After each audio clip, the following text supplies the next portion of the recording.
Alhamdulillahi Rabbil Alamin.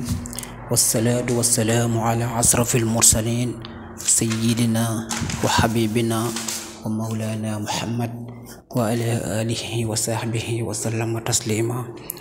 Assalamu alaikum wa rahmatullahi wa barakatuhu, chers frères et sœurs. Votre chaîne Secret Zahir ak Batin revient aujourd'hui pour partager avec vous le secret de Ya Latif. Mais avant cela, je vous demande d'abonner à cette chaîne, d'aimer la vidéo et de la partager.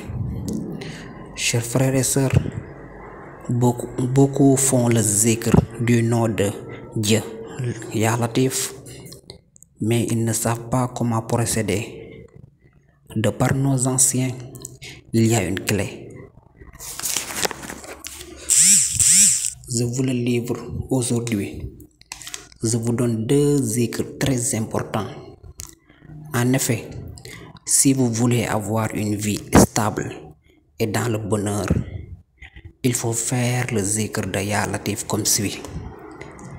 Après chaque prière de la journée, c'est-à-dire chaque prière quotidienne, faites le zikr de Ya Latif 129 fois, suivi de Allahu latifun bi ibadihi yarzuqu man yasha wa huwal qawiyyul aziz 7 fois.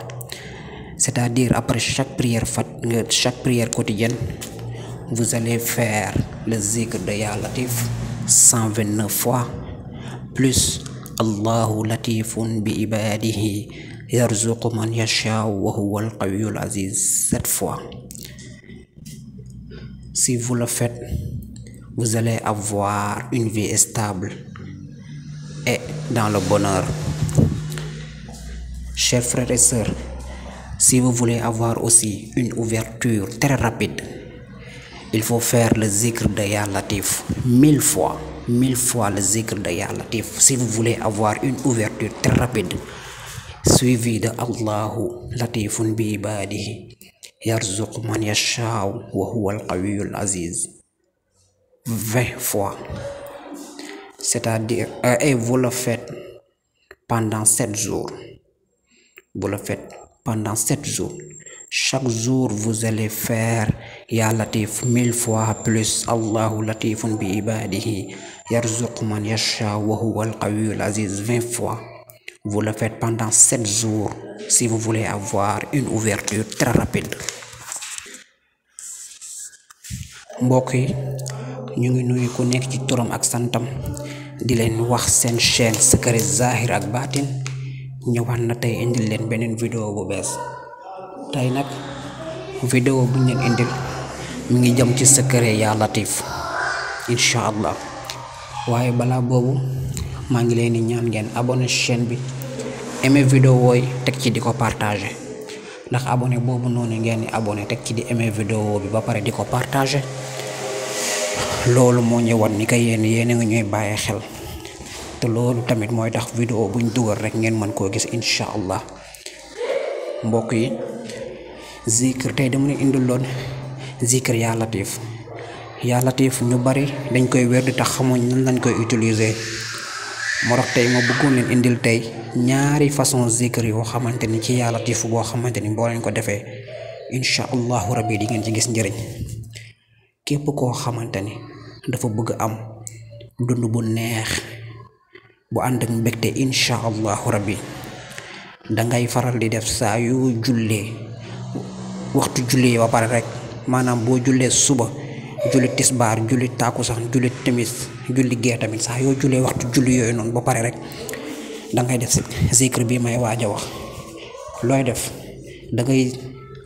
dangay sikar Ya Latif. Ya Latif ngay def 129 fois, muy téeméer ak ñaar fukk ak juróom-ñeent Ya Latif. boo pare nga wérd Allahu latifun bi ibadihi yarzuqu man yasha wa huwal qawiyyul aziz.